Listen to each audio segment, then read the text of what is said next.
The counting house slept when the rest of the Red Keep did not.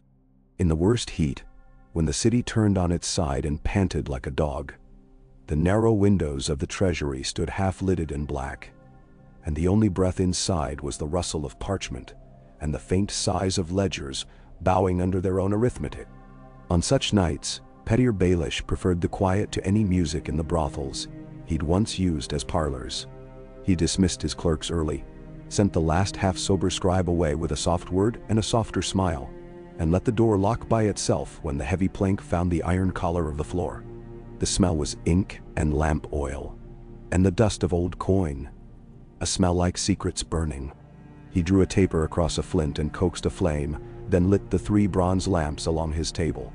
Light lay across columns of figures, as if it were a net, lines thrown over all the living fish of the realm. Bushels and jars and tons of grain, ship freights, harvest guesses, levy strengths, small folk tallies, and the deeper, darker list. Names of men who did not belong on any honest roll. He traced the totals with his smallest finger. The tip of that finger was calloused from years of counting. Coin left its thumbprint on a man. The city was too full. Even with the river moving like a long black muscle under the moon, it could not draw away enough foulness to keep the streets from souring. The rats were as fat as pullets.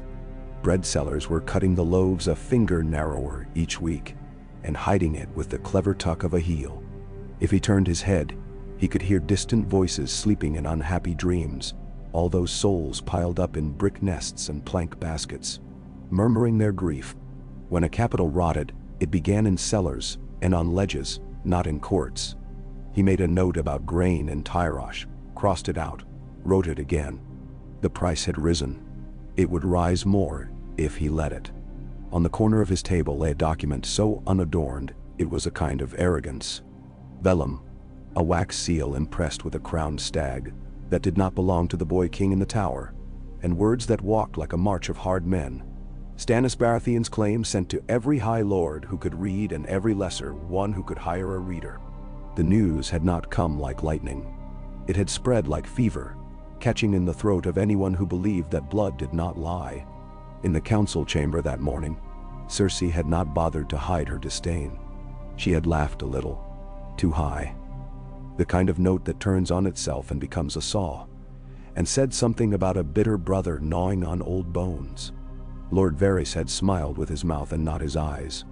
Pycelle had taken it as a chance to expound on parchment quality.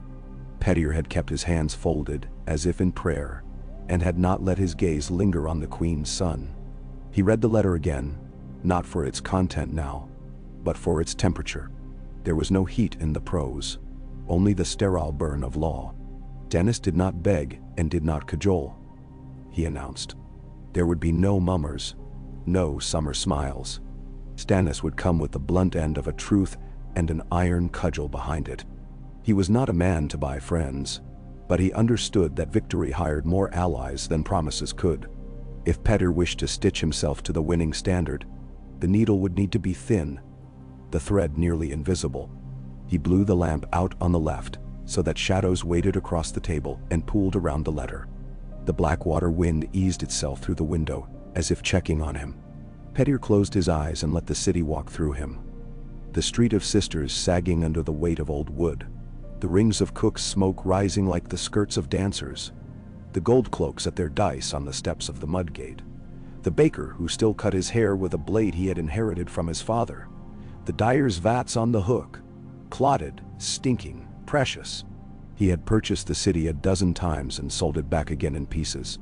He thought of it as a lover who never stopped testing him, a lover who could be given to another. That was the thought he had been careful not to name.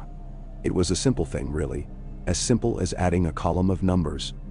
If Stannis was inevitable, better to meet inevitability as its midwife than its widow. Petyr was not sentimental about kings. He was sentimental only about things that could never be truly owned. He touched the Stannis letter with the same care he would use to brush a curl from a girl's cheek. 2 taps sounded on the outer door, quick and soft. The signal his better servants used when the matter was too delicate for the day. He did not look up. "Tell him the hour is poor for company," he called. knowing the messenger would hear him through the keyhole. The hour was poor, yes, and perfect. He arranged his mouth so it held an absent smile. The bolt slid. Cold air entered, wearing the smell of tar and eel. The man who came in was not one of his household.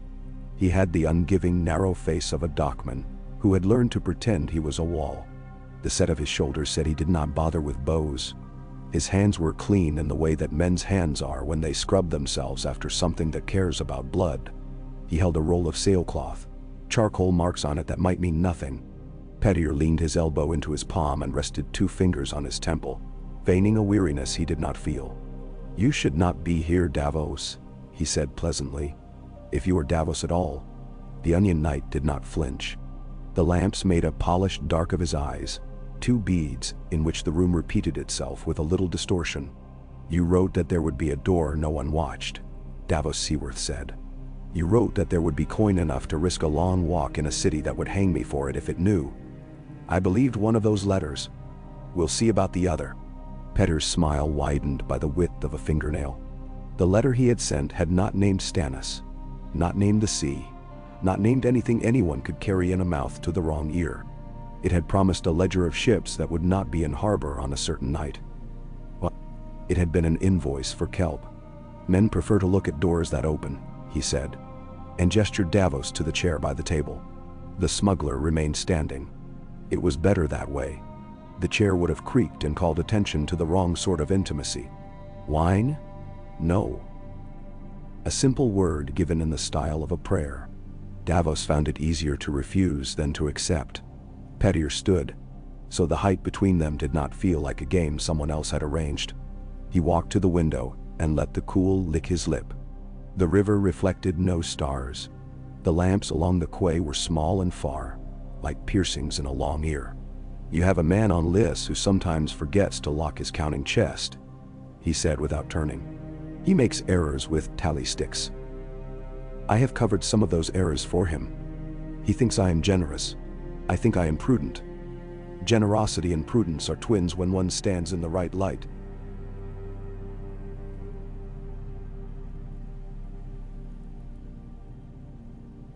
"Sit, Sir Davos." Davos did not sit, but he came closer. "You have a man at every chest," he said. "Why speak to me?" "Speak to lords." "I do," Petyr said, and then after a courteous moment, "I am speaking to a lord." The smuggler's mouth twitched, too proud to smile with it still. "I do not mistake the worth of a man who knows how to bring a ship where it ought not go. Your king will need such worth on a night not far from now. When he comes to take what belongs to him, someone within these walls must see that rope ends have been cut in the right places, and that the watch's hunger exceeds its courage." "Bane, you could have told him with a raven," Davos said. "Ravens have a way of being read by men who would prefer other kings," Petyr said. "And words on raven skin cannot see the look in an eye and decide how far to go in. You can be sure or you can be quick. I prefer to be sure." "Dan?" Davos set the sailcloth roll on the edge of the table and unrolled it with a deftness that betrayed habit. It was a map, but not of the streets the courtiers loved, not the noble city of straight lines and names. This was the city as shipmen thought it, the backs and underbellies where the water lapped. The lengths of wharf were measured in strides of a man who has carried barrels. Rope weights marked depths near the mud gate, and farther toward the quays where brine has eaten stone. There were notations in a hand like surprised fish. Crescent moon, guards 2, old rope, frayed, current trick on flood. "I know why you came," Petyr said, softer now. "Because you have a habit of believing that duties exist even when no one is watching, and because your king does not ask you to love him, only to do an honest thing. This makes you particularly valuable to men like me." He let that hang. "Men like me" is a phrase that tells more than it says when it is said in a treasury at midnight. "What do you want?" Davos said. "I want to move a quantity of grain in and out of the city without anyone believing that the grain ever existed." Petyr said, "I want to give 3 watch captains the impression that their sons have been noticed by a lord with a long memory. I want a small fire in the wrong place to be put out and not spoken of, And I want the man who puts it out to tell his wife that he is brave. I want a certain gate to be oiled in the morning, and then not touched by hands until the night. And I want your king not to burn ships for the sake of a pyromancer's entertainment, because a better kind of fire is the one that never quite ignites. Then now, he watched Davos listening. It was like watching the tide decide how far to come in. You're asking for betrayal, Davos said. His tone carried neither condemnation nor approval. It was simply accurate. Petyr appreciated accuracy. I'm asking for a rearrangement of loyalties that have become inconvenient, he said. Janos Slynt is loyal to coin. The small folk are loyal to bread. Cersei is loyal to Cersei. The boy on the throne is loyal to whatever face approves of him from moment to moment.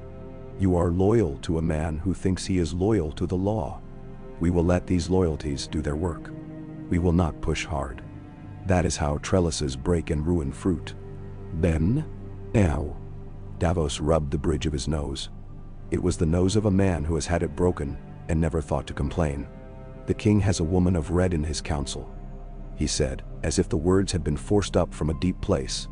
She burns gods and sees futures in the warmth of things. She would tell me to ask you whose future you see in this warmth. Then, women in red have been in men's council since the first coin was heated, Petyr said lightly. But he did not joke away his meaning. I see a city that will be bled regardless. I prefer to choose the knife and the vein. I see a king who will not forgive and will not forget. That suits me. It suits you too. And yourself? Davos asked. Where do you sit when the king sits the throne? On a chair with a back, Petyr said, to let the smuggler think him glib. Then, he let the silence show the shape of his seriousness. The coin must be kept from breeding monsters. Stannis will not notice how coin breeds. He will think numbers are the same as moralities. He will need a keeper for the numbers who understands the moralities. I know where to place the weights, and I know the taste of famine before others smell it. He looked down at the map and put a finger on a blank space, near where the river's black tongue licked the city. Here, he said, on a night of heavy tide. Ships can vanish there without story. The watch do not like to patrol it. The rats are too bold, and there's a broken idol with a face like a drowned man. You will want 3 narrow-bellied cogs.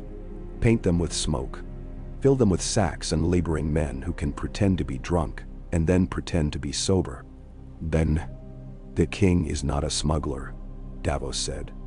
Not in rebuke, but as a way of declaring that some shores were not his to chart. No, Petyr said. That is why he has you.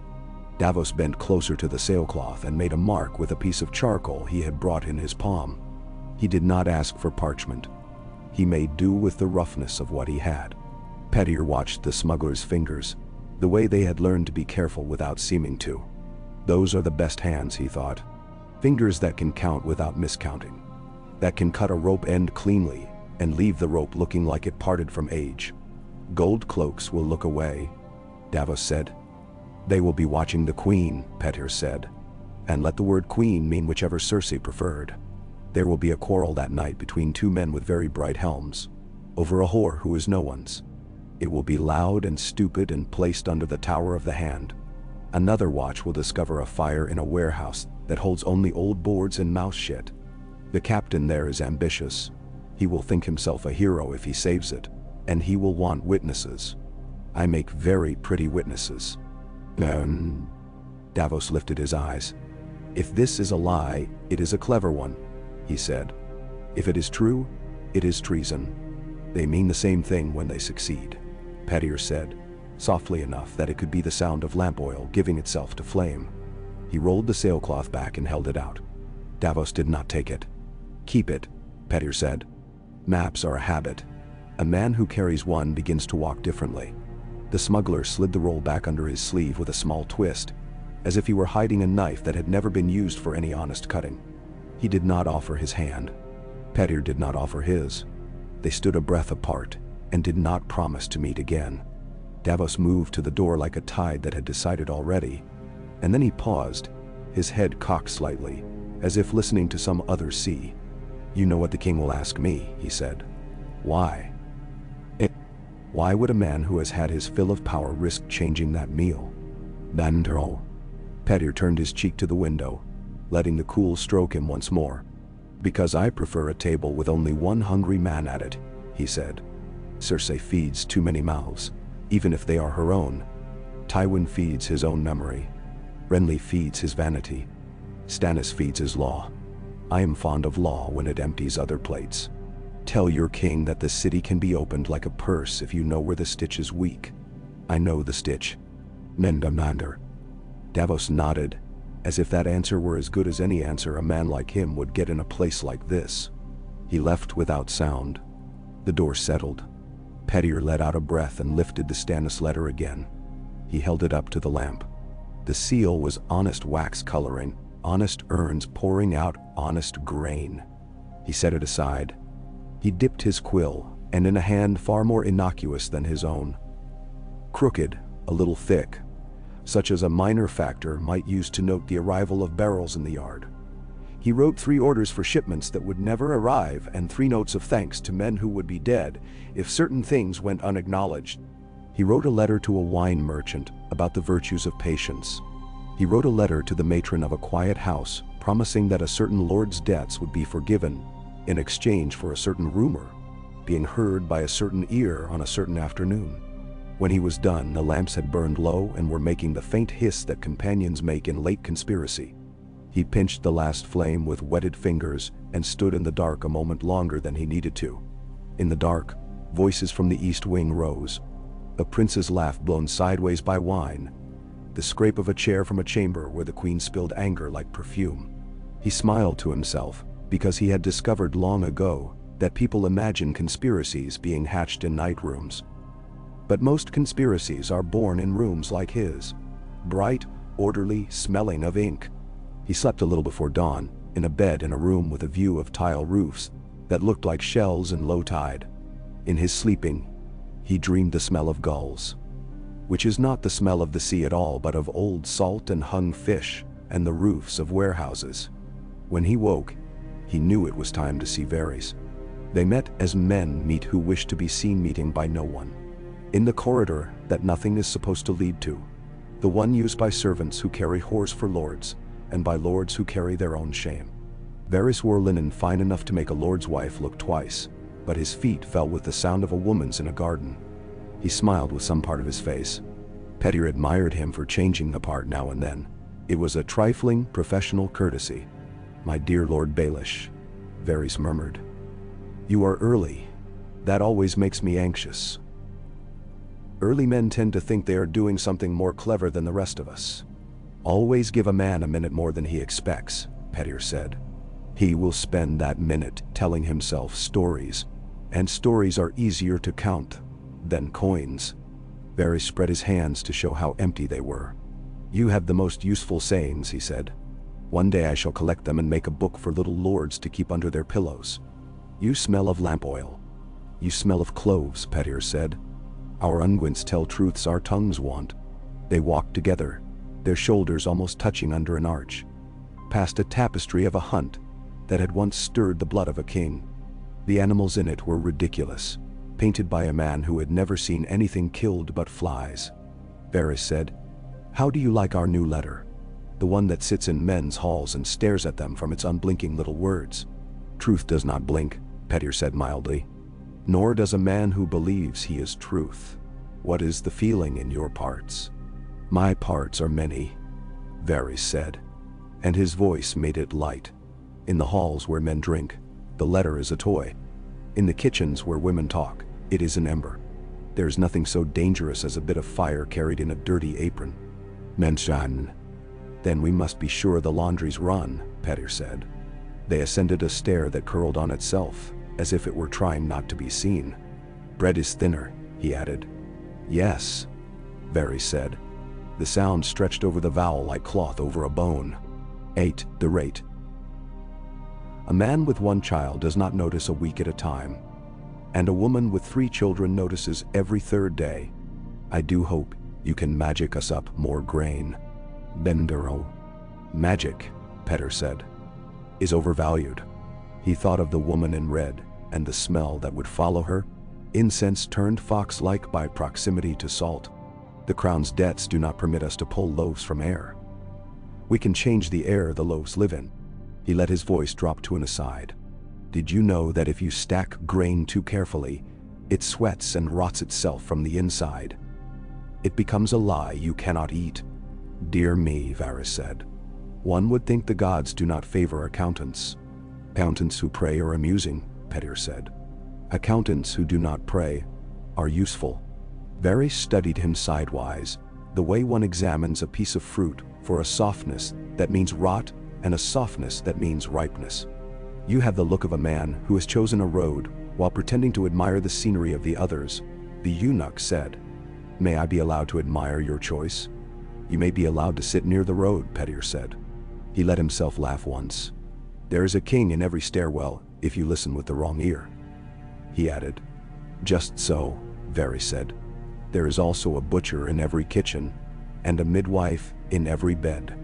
We live in a city made of rolls. Real men are as rare as well-made boots. He paused as a pair of guards clanked past, armor singing its tin song. Did you ever want to be a real man, Petyr? I prefer to be a useful one, Petyr said, because this was the kind of conversational dart that, if parried, made the other man feel its weight without the need for blood. There is a thing no one enjoys naming, he continued. A tide coming. You can pretend it is only a little dampness on the steps. Or you can count the steps. Now, Varys' mouth tightened in the distinct way it did when truth had brushed him with its wet sleeve. And whose tide wets your boots, may I ask? Everyone's, Petyr said, because it was the right answer, and because Varys would prefer to be made curious instead of being made ill. There are ships in this city that do not appear on any ledger, he said then. So casually, one could think it an observation about pigeons or boys. There are ropes that squeak when no hand pulls them. When things squeak, one oils them. Varys let out a soft, genuine laugh. And I am to infer, from the way your mouth turns when you say oils, that oil may be found in Dragonstone. Oil may be found anywhere a fire wants to be, Petyr said. They had reached a landing where a window gave the city to them in a strip. Roofs like the backs of old animals, chimneys like crooked fingers, the glint of the rivers, unsmiling eye. The stink came up in a long coil. Somewhere, a hawker was already calling pears. She was early men and early women. Tell me, Varys, he said, do you believe in gods? I believe in men who claim to speak for them, Varys said softly.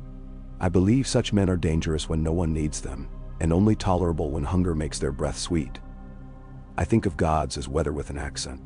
Then we are expecting weather, Petyr murmured. Have we not been expecting it since we were boys? Varys said, and for the slice of one breath, the eunuch's voice forgot to be a tool and became something like hunger itself. Starve, or be starved. Then he smiled again and became the thing he had to be. Shall I instruct my little birds to listen for squeaks? Teach them which squeaks matter, Petyr said. Not all rats carry plague. He left Varys with a bow that was almost unnoticeable and set himself to the daylight part of his day.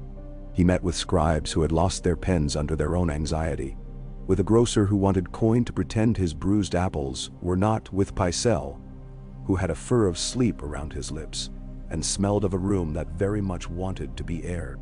He told them each what they needed, which was never the truth and never a lie. He made lists longer than he would read through, and then pressed them into hands that wanted something to hold. He shook Janos Slynt's hand and felt the damp greed on the man's skin like pork fat. Janos wanted what all hired iron wants, to be iron for the right price and to be told afterwards that iron is noble. Petyr gave him the time of night he would be needed not to be noble. He told him that noble things would be said later. Janos blushed like a bride. The queen called for him in the afternoon when the light had become buttery and cruel, slanting through galleries in a way that turned dust into accusation. Her chambers smelled of a courtier's perfume and a courtyard's fear. She was a flawless thing in a flawless gown. It always struck him, though he did not think it in words, that she was too perfect to be truly desired. Everyone is more beautiful with a flaw. A flaw makes the eye feel useful. She had removed flaws from herself the way a gardener removes interesting weeds. "Master of coin," she said. Cersei always named men by their work, as if to ensure they did not imagine souls beneath it. "I am told the bakers complain." "The bakers sing," he replied, and made her smile without understanding why. "They would complain all winter if we let them. But they will not go hungry, your grace. We shall merely teach them to eat at quieter hours." "Mensuala." She turned a goblet in her hand, watching the liquid climb and fall. "I am not a fool," she said. "No," he said. "No one has done you that discourtesy in months." Her eyes sharpened, twin green knives. "And the city? Will it be a fool when my brother comes to rule it with his cleverness? Will it run after his jests into the river?" "Tyrion will make a very good fool," Petyr said.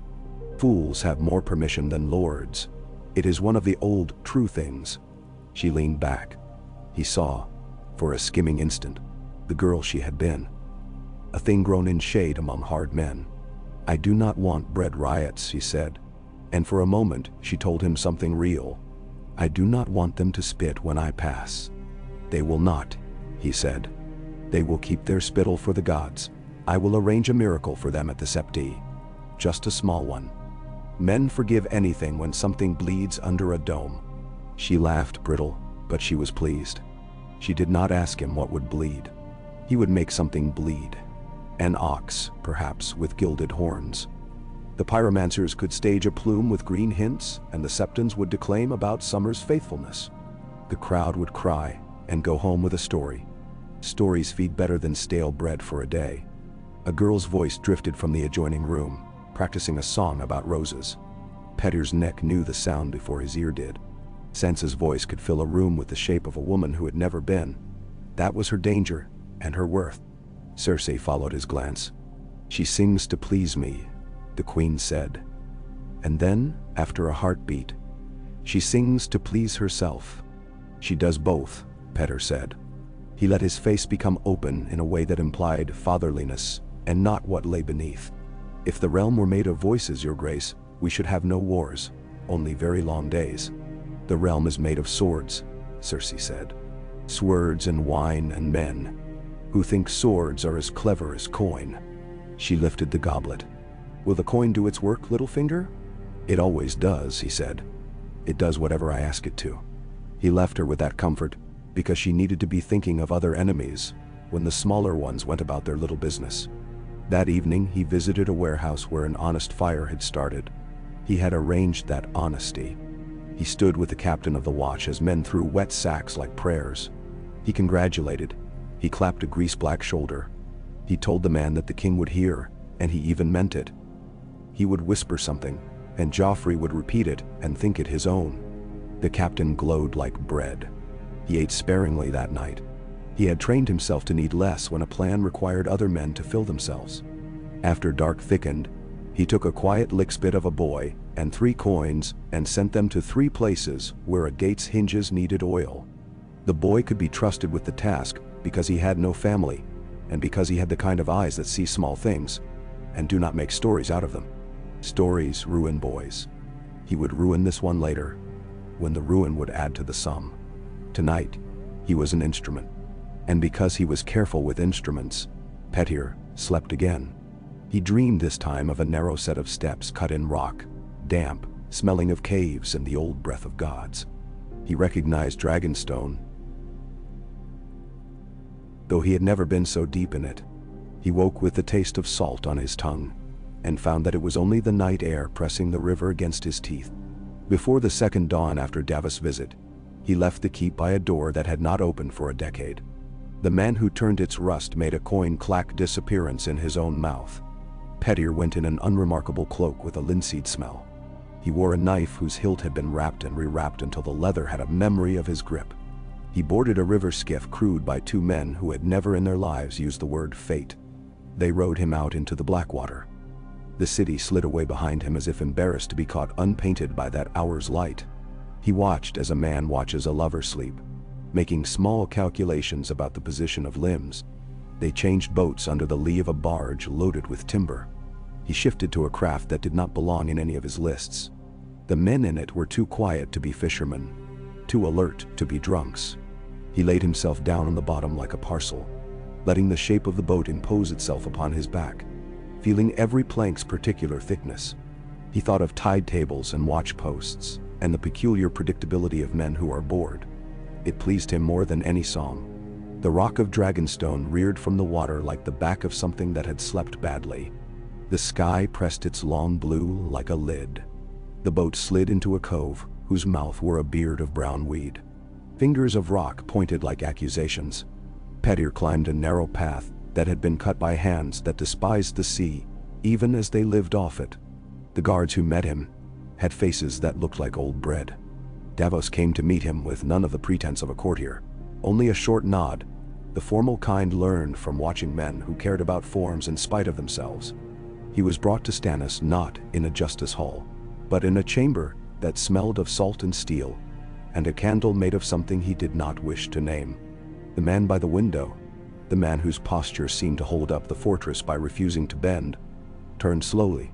Stannis Baratheon's face was a sermon given by a man who hated the sound of his own voice. Melisandre stood slightly behind him where a shadow would be if shadows loved fire. "Lord Baelish," Stannis said, as if he were naming a transgression.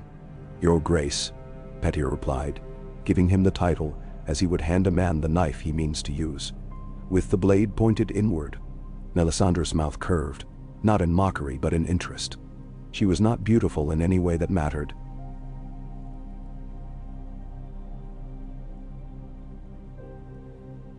She was beautiful in the way that fire is when a man is very cold. She watched him with the curiosity of a cat that has learned a new kind of bird exists. "You would give me King's Landing," Stannis said. "You would give me it like a fishmonger gives a lady a dressed salmon, saying it was no trouble, all of the bones already gone. I would give you the people to open its doors and the carts to carry things through them," Petyr said. "The rest is yours already. The law gave it to you when the ink was dry on your brother's marriage bed. I only carry keys." "Keys that cost," Stannis said. "I do not pay bribes." "You pay for ships," Petyr said. "You pay for men to carry salt from one place to another. You pay for iron to be shaped into points.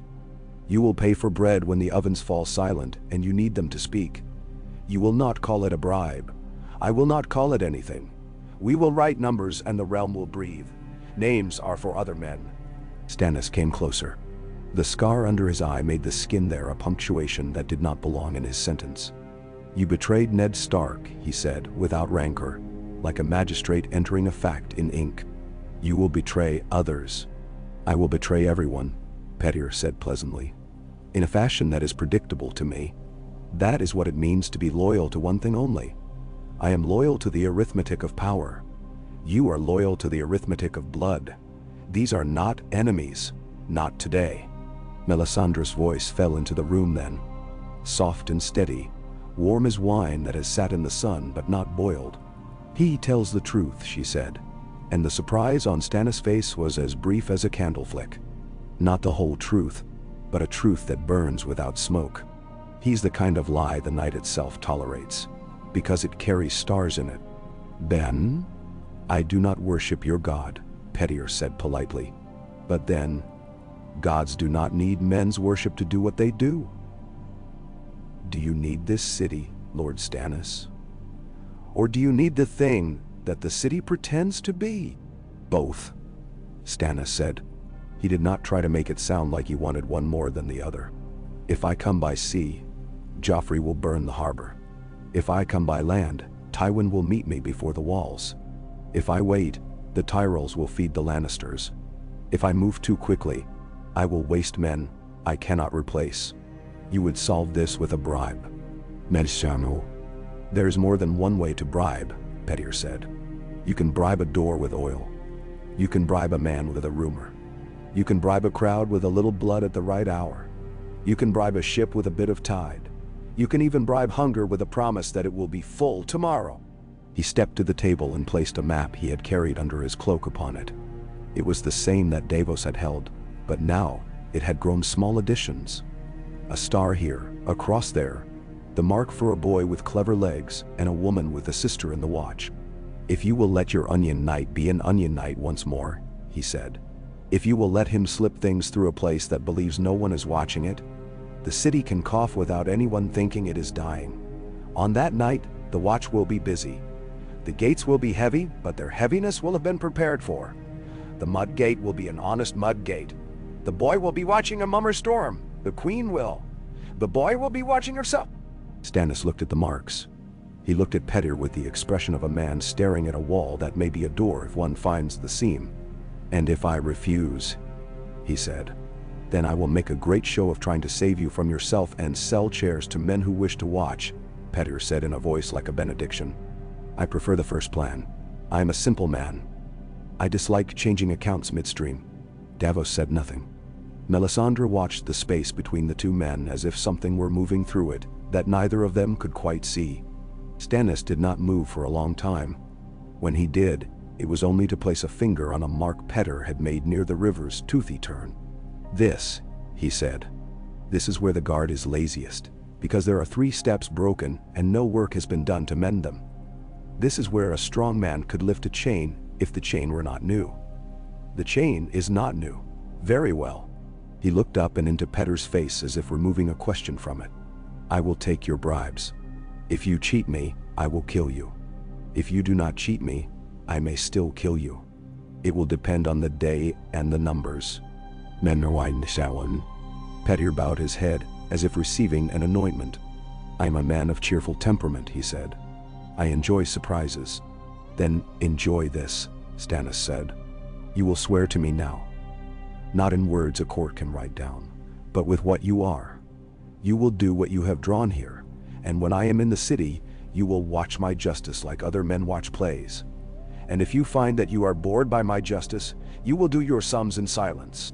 Melisandre's gaze warmed him without touching him. "You will not be bored," she said. "The night is large and full of ladders."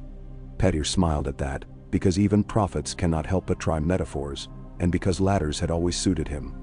He made the small bow again, and let his fingers brush the edge of the map, as a lover might touch a hem, as she went out through a door. They did not touch hands. Men like Stannis and Petyr only touched when one was dead. On the 3rd night after that, the city blinked. It was the blink of a thing that has sand in it. Slow.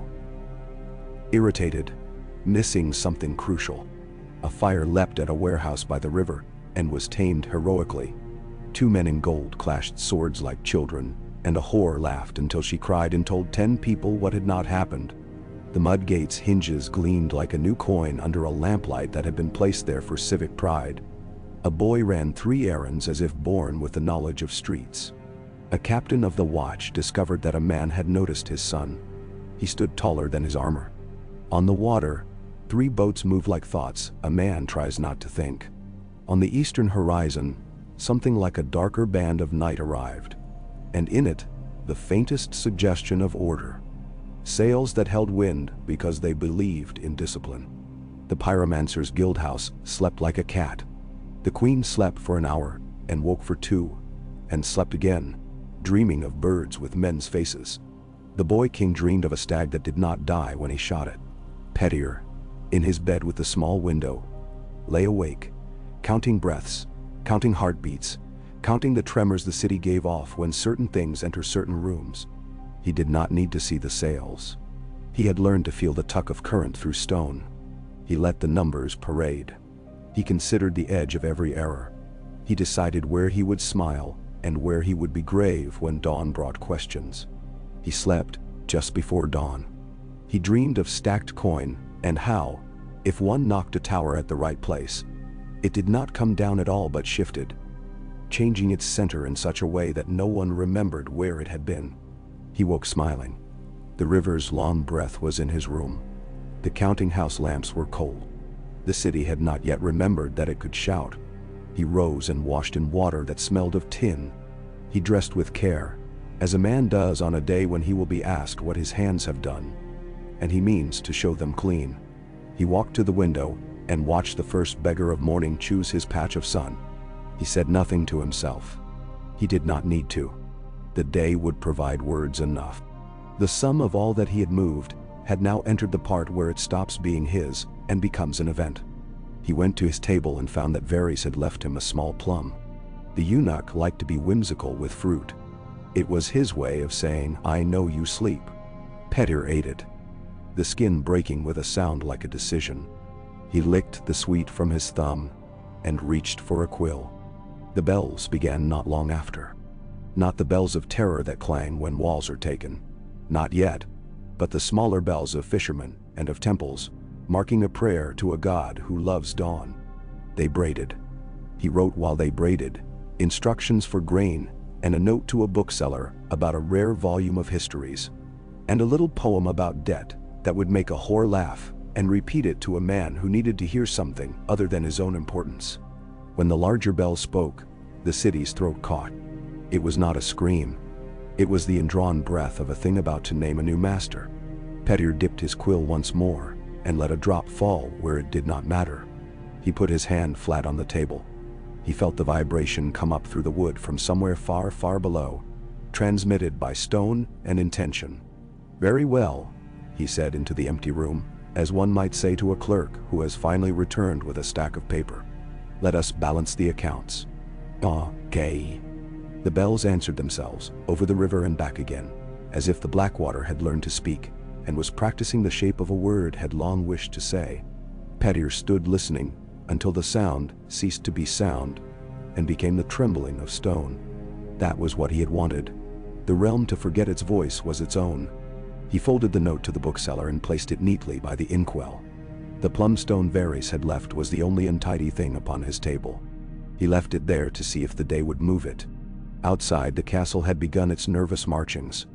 Helms that knocked doorposts, greaves that murmured like fretful insects, the sharp little coughs men make when they're told they're brave. Petyr walked toward the yard, where the gold cloaks were mustering. Past a pair of boys hauling buckets. Past a woman with flour on her brow like a badge. Janos Slint, belly strapped into iron, turned when he felt a gaze, and Petyr gave him one of those smiles that make a man feel like a secret had just patted his cheek. Janos bobbed, pleased beyond his dignity. He had done what he'd been told to do. Move 2 watches to the lower market on a rumor about Dornish sailors. Send one to the Sept to stand conspicuously heroic and useless. Keep the 4th near the mud gate. But give it a captain eager for glory and light in the head. Glory is a leash you don't need to hold. Good man, Petyr said. It could have been to anyone. Janos took it like a laurel. A little after that, when the first true weight of morning lay on the water, 3 low-bellied cogs and smoke-blackened sails came through the last fold of river mist, like ideas whose time had been coaxed, not shouted. Their hulls wore the brown-green smear the Blackwater gives to things it permits to pass. Men bent to oars. Quiet, deft, the stroke of those who believed that effort should be unseen. One of them had a left hand that ended in scars where fingers had once kept their naming. Davos gripped the leather of the tiller with his good hand and felt the boat's talk in his palm. The slight complaint at every hidden snag. The ease where the channel ran true. The way the current was a clerk who would give you what you asked if you wrote it cleanly enough. "The boy will come," one man muttered, meaning not Joffrey but the boy with the quick legs and the oil rag. Davos grunted, because he did not bless the future aloud. He looked once up to where the red comet still dragged its wound across heaven, faded now in daylight but present. Men had made a god of it in their minds. Davos did not need a god to point his prow. The mud gate looked low and damp as always, its stones old with honest filth, its hinges that kind of old that pretends it is still strong. Above, a pair of gold cloaks leaned on pikes and spoke about their breakfasts. Davos could taste their words in the air. The stale onion and the boast. The water under the wall lapped like a dog with a secret. He brought the cog into the shadow where the mice-chewed piles made a forest of rot. A man hopped to a beam and fixed a line as if he had fixed such lines every day of his life. Because he had. The boy came then, barefoot, ribs like a poor man's ladder, hair caught in yesterday's wind, oil-stained. He did not look at Davos because boys like him did not look at men like him unless ordered to. He rubbed the rag on the hinge and leaned his shoulder into a wedge he had made the day before while whistling. The sound the iron gave was not a squeal. Petyr did not like squeals. but a throat clearing, as if a hinge were remembering how to speak. Davos raised a hand to the man behind him. The second cog slid where the water had been thinking it always would. The third came after, carrying men who had learned on Dragonstone that discipline made sleep possible, and that sleep was a thing a man paid for with his soul if he didn't get it. On the wall, one guard spat toward the river and missed. The other said something about sluts. They did not see the small door open and shut, as if it had been breathing all along. Doors make a habit of breathing when the right hands teach them to. Davos was first through, because he did not ask other men to be the tip of any spear he held. The passage smelled of cold stone and rat, and then the smell of lamp oil laid down the day before like a trail for a lost dog. He went at a steady pace, because running makes noise, and also makes time move too quickly in a man's head. He gestured with 2 fingers, and a man took a coil of rope from him. Another shouldered a sack that held what it needed to hold. A third reached and took a hook for a winch chain, the sort of chain that isn't for booms or harbors, but for the work of making a gate. Think for a moment that it is young. The gatehouse chamber they came to was the usual sort of ancient honesty. Wet, simple, with a wheel that had been turned by hands that never once thought of glory. A man with a yellow tooth sat by it and dozed. Davos moved past him the way a cat goes past a stool. He put his palm to the wheel's rim. The wood was swollen, but there is a way to move swollen things. You push like a friend. It turned with a moan that could have been grief. 2 men put their backs to it. The chain above murmured. Someone somewhere above said, "Hello, what's that?" And the boy with the quick legs said, "Just me, sir."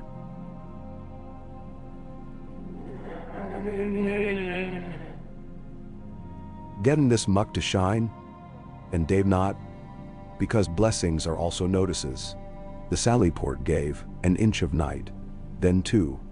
Outside, river wind came in and made the lamps agree with Davos that this was happening. He smelled salt and all the lives that salt preserves. Someone on the wall began to hum to cover his unease. Humming often saves lives by accident. In the third man's throat, a word gathered. A warning, a prayer, a name. And Davos man with the hook caught it, not with blade but with voice. "Captain," he said. "Boy quick. Deferent. The warehouse. Fire." The word fire turns heads in a river city quicker than any horn. The guard peered, squinted, saw what he wanted to see. A dirty boy with lamp oil, a dark corner, a danger that could make him a hero if doused in public. Men love being seen saving something that doesn't matter. "Go," the guard said to the other, and stepped toward the boy. He put a hand out to shove him. The boy went, light as a notion. In the old gate room, the chain moved another link, and the Sallyport's world widened to the width of what a man can march through. Davos gave the nod he would give a tide. The first file of men moved with the care of priests carrying a bier. Stannis' colors were hidden. Kings announced themselves after doors do. One of the men touched the wood with the tips of 3 fingers, and then his lips. Davos did not, but he understood the impulse. He had learned long ago that gods liked sailors who lowly did their work with both hands, whether those gods were wood, iron, or women in red. He came up into a light that was not day nor night, but the color a city's stone takes right before it decides how it will look. The lower market was more empty than it should be. The miracle Petter had arranged was in its last act at the sept, with the gilded horns of an ox bleating daintily under a speech about summer's mercy. The crowd there cried out with hunger disguised as holiness. Here, a man pushed a cart of eels and swore at no one. 2 gold cloaks were busy looking important toward a direction that had been suggested to them. Davos could feel their embarrassment when nothing happened where they had been told to be crucial. He raised his hand, and a whistle like a gull's laugh chipped the air. 2 more knots of men came out of the second and third doors, one from under the wharf where the water always smelled of old nails, one from a passage that had been bricked up except for the hole a careful boy had made with a hammer 2 days past, while learning a song about a miller who cheated kings. They moved to their marks. One went to the winch for the outer portcullis. He laid the palm of his hand on the chain, felt it speak.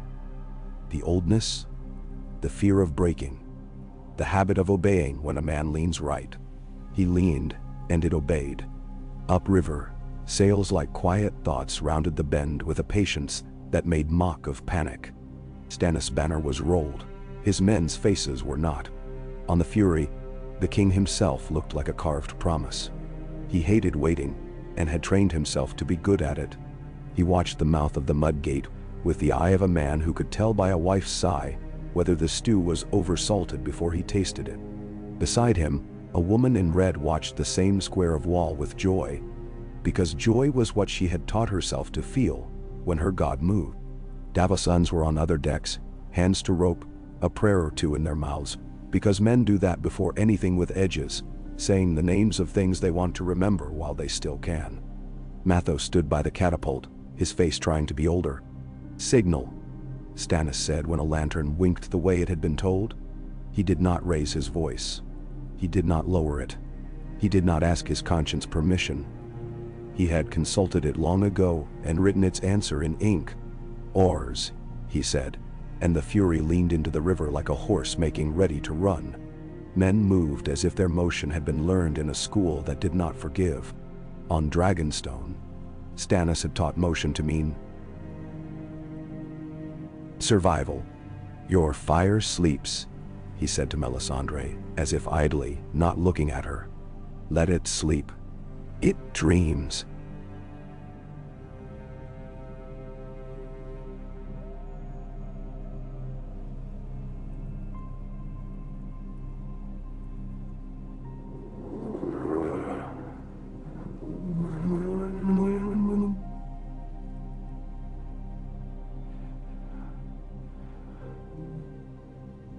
She said, "Dreams can topple towers. Men top towers," Stannis said. "We will use the men first." He spared the red comet a glance and gave it none of his faith.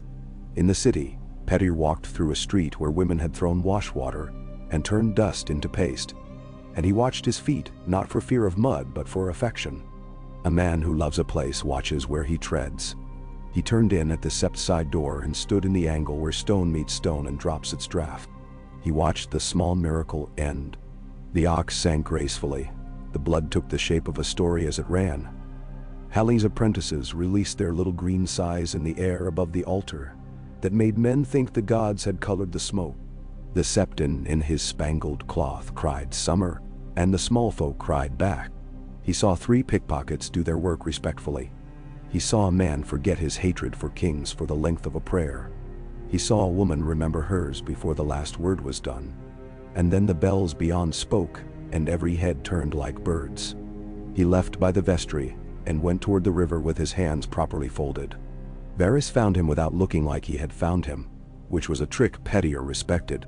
They fell into step like 2 old sinners going to hear a confession they did not believe in. "We have a storm," Varys said softly, and the tiny smile was real. He loved storms when he had enough ships ready to sail in them.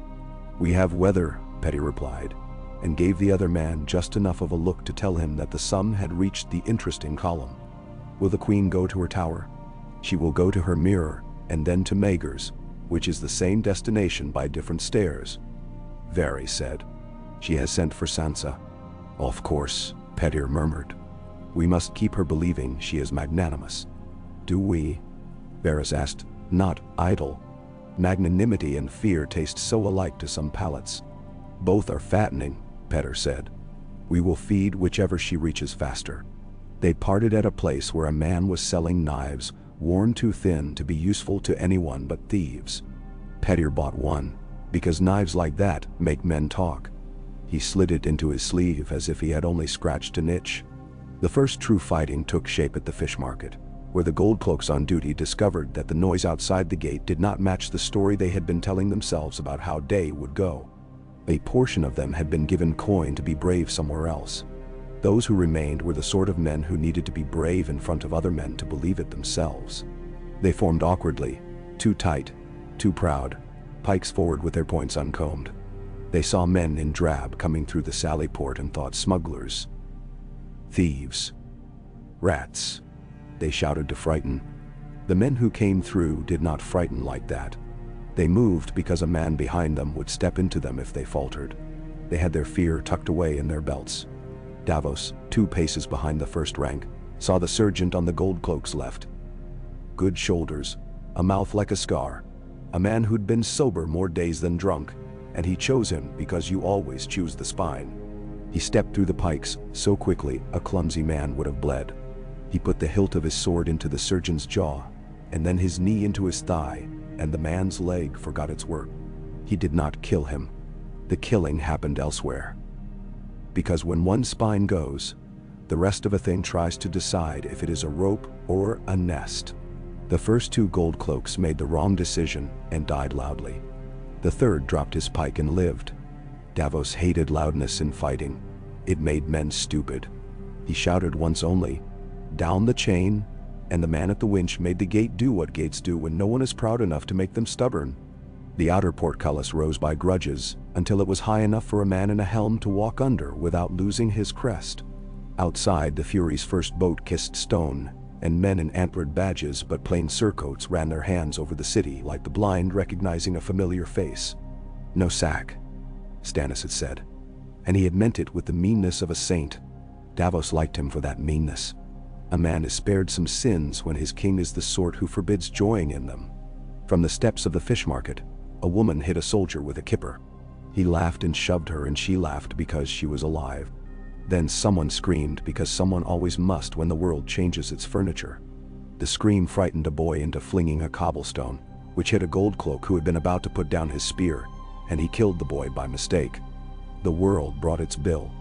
Davos swore once, the word like a gutting, and moved his men to the left, where the narrow would break the foolish numbers. Narrow saves lives. He had learned that in smugglers' lanes. Up at the Red Keep, the Queen's chambers had become a hive. Lancel Lannister arrived stumbling over his duty. Breath wine sweet, insisting Joffrey be seen on the walls, because a king is a thing that must be pointed at to be believed. Cersei's shape. At the center was the shape a storm makes when it decides which part of a field to ruin. She held a silver cup in one hand and a girl's wrist in the other. The girl had hair the color of memory and a face trained to say yes with tragic grace. Sansa sang when asked and shut her mouth when told. She looked at the queen and saw a woman, and not a queen for a breath.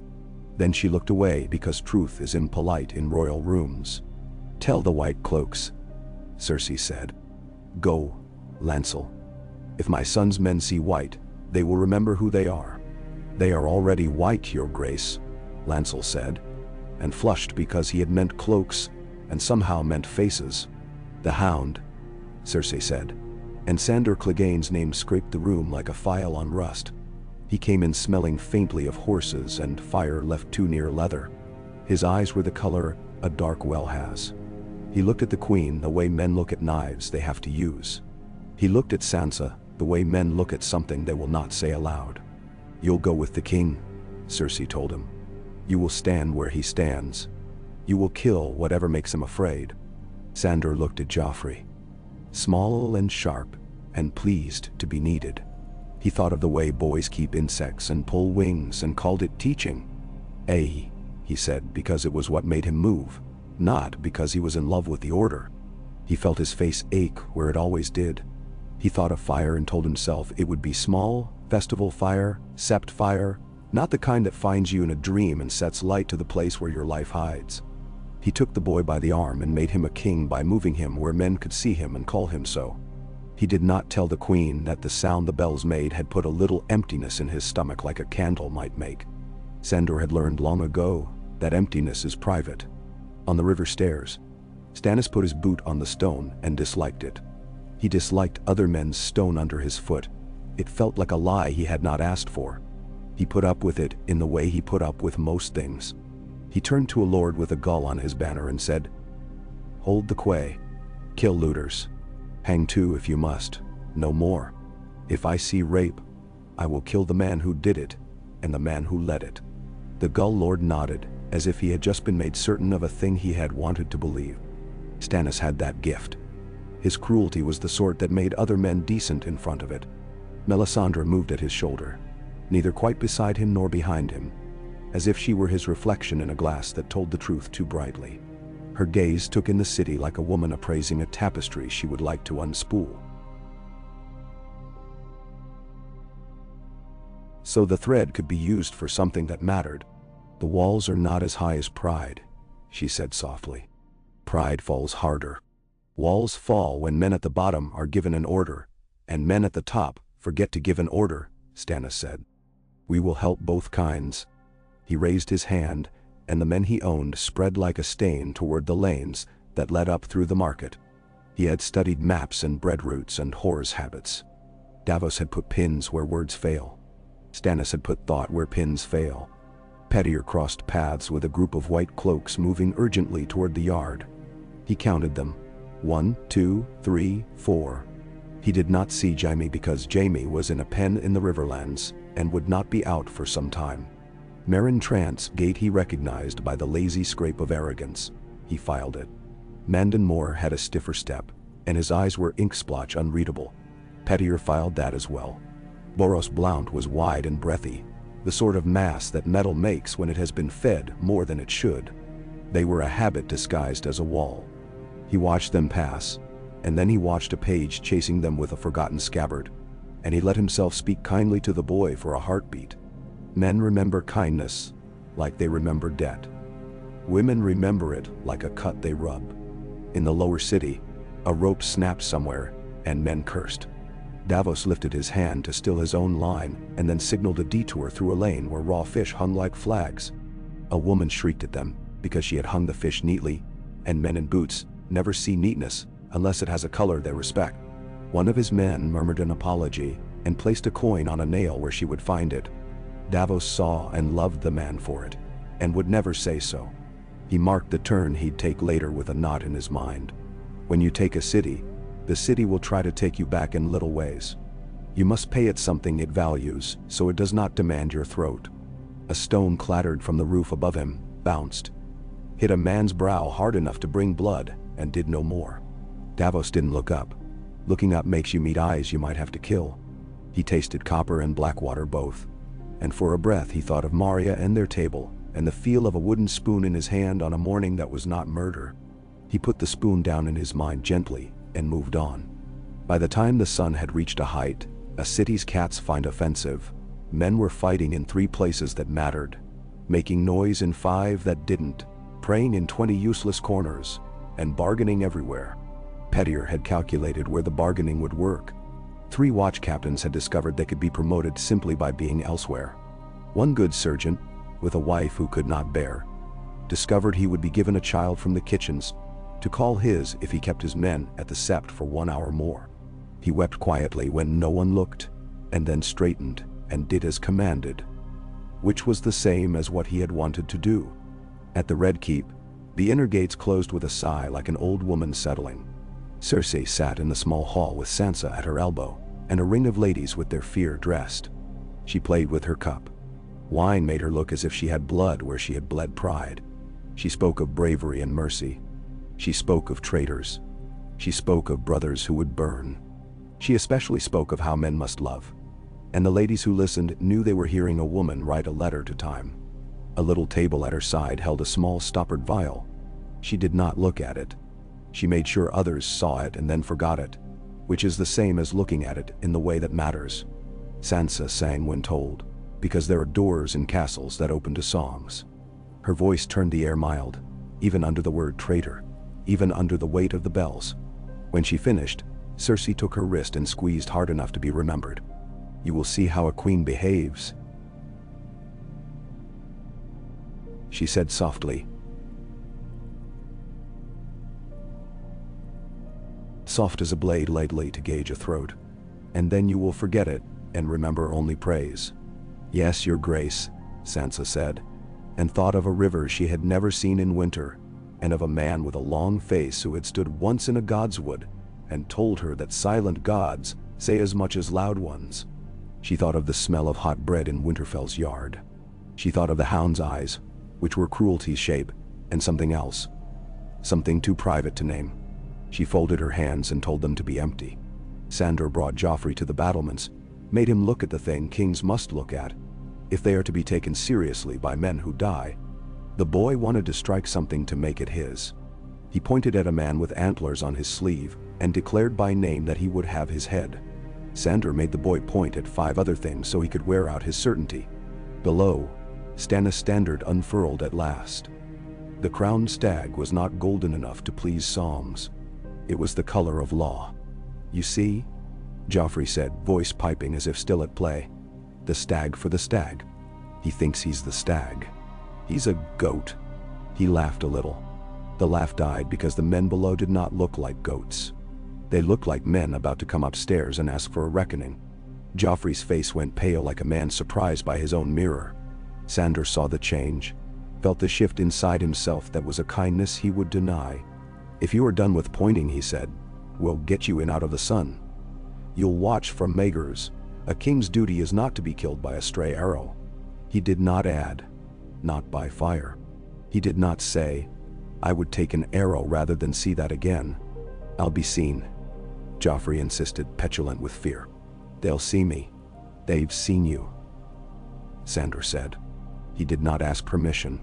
He took the boy by the back of his neck, gently as you take a hawk that does not yet trust the glove, and moved him along the wall. The white cloaks made way. Their faces were bad masks. Mandon Moore's eyes were slate. Meryn Trant had the look of a man who wanted to be home to his dinner. Eris Oakheart, fair, young, with a virtue he had not yet found a use for, glanced once toward the yard below, where men were hanging other men from a low beam for breaking ranks to chase a girl. He looked away because justice is not as pretty as songs make it. Pettier, arriving by the lesser stairs that led to no one's destination until he had taught them to, felt the castle's tone change under his boots. It had been nervous. Now it was deciding whether it would be brave. He liked to meet places at that moment. He paused at a window and watched Davos men take the last lane before the square, watched a knot of gold cloaks break and flow like grain through fingers, and then settle in the next bowl. Watched a baker's boy toss a stone and run. He calculated 3 new debts and 1 new enemy. He smiled for the enemy. He tucked a strand of hair, real or imagined, behind his ear, the way he always did when he was about to tell a truth that would like to be a lie. Varys emerged from a tapestry, as if the woven hounds had loosened him. "The queen would like you," he murmured. "She will not like me for what I am," Petter said. "She will like me for where I put my feet. That will do." He let Varys walk 2 paces behind, which was a generosity between certain kinds of men. In the small hall, Cersei had begun to grow bored with her own fortitude. It happens to strong people. They use themselves too often. Pettier bowed low enough to make his neck friendly. He smelled the wine, the fear, the anxious perfumes. He saw Sansa's hands and did not let his glance rest there. He saw the little vial and assigned it a memory. He saw Tommen with a kitten in his lap, stroking the poor creature as if it could be taught to purr out war. Tommen's eyes were the innocent blue of dolls. Pettier liked dolls because they never embarrassed you by becoming real. "My lady," he said to the queen, and let the word lady be warmer than his grace. "They have come in quietly, as some anticipated. The watch will not disgrace itself in the eyes of men and gods. It will look handsome where the gods can see it. The Mudgate is uncertain." "Uncertain," Cersei repeated, as if trying a new spice. "I am told there is fighting at the fish market." "There is," Pettier said, "and at 2 other places where it doesn't matter. The king is being admired." "Is he?" Cersei said. "Then we are safe." She drank, and her mouth took on the tint of something that had once been alive. "Will they come up?"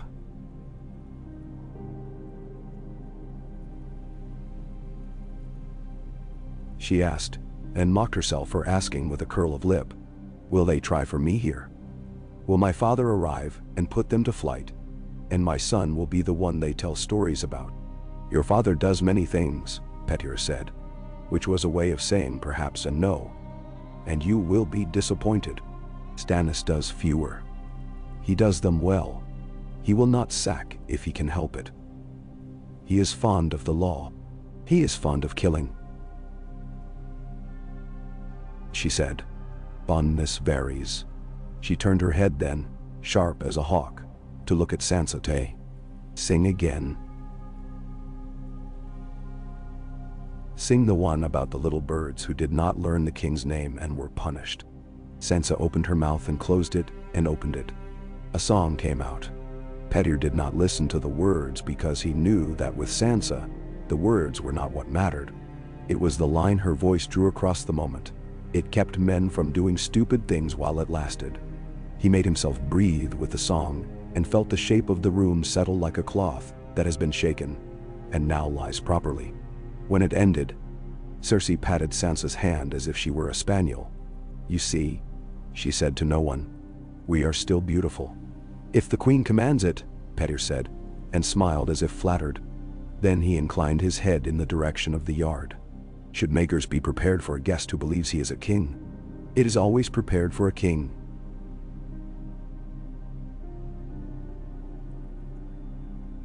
She said, "It does not always receive them." "Just so," Petyr said. "Might I offer a small counsel?" He did not wait for yes, because Petyr had learned that when you ask a queen, she hears no, even if she says yes. If the king is brought within, and if the white cloaks stand very straight where he passes, it will make the city's heart behave better. Men love that sort of white. If the ladies retreat to the inner with a light hand, I know where to go. She said, "Do not teach me stairs." She stood. The room stood with her. She lifted the little vial and weighed it in her palm, and then put it down again with a small thud that was the kind of sound that makes history if heard by the wrong ear. "Bring my son," she said to a maid. "Bring the other one too, and bring me more wine." Petyr bowed and took his leave before she remembered to be angry at him for existing. He stepped into the stair that runs beside the wall like an apology, and nearly collided with Sandor and the king coming up, white cloaks a little behind, very somewhere between tapestry and air. Joffrey's voice was pitched too high, his words sharp from a blade he had not learned to hold. "I will see my mother. She will look out, and she will wave, and they will be afraid.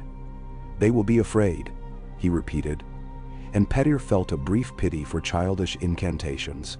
Sandor's hand on the boy's collar was the only real thing in that little procession. "Your Grace," Petyr murmured, stepping aside just enough to make the boy feel larger than he was. Joffrey scowled the way boys do, when a dog they hate will not be made to fight. Petyr let him pass, and watched the hound's profile move through light and shadow. A scar can make the honest side of a face look more honest. He wondered if the man ever dreamt unburned. He wondered what fire Davos had carried to the keep's base by now. What wet rags of fear and duty were being wrung out there. He found Janos in the outer yard, blowing as if he had been ridden. Janos had blood on his cheek and pride on his chin. "Well?" Janos trumpeted, the way men do who want the day to tape their words. "We showed them, eh?" "We showed them." "We did," Petyr said. "We showed them we are very good at being exactly where we can be praised." He dabbed the blood with his sleeve as if the man were a child. "Stay here," he said softly then, in Janos's ear, and felt the big man stiffen with pleased obedience. A good commander does not go where he cannot be seen at the right moment. Janos nodded, in awe of his own potential. Petyr moved away, his mouth doing nothing to betray his disgust.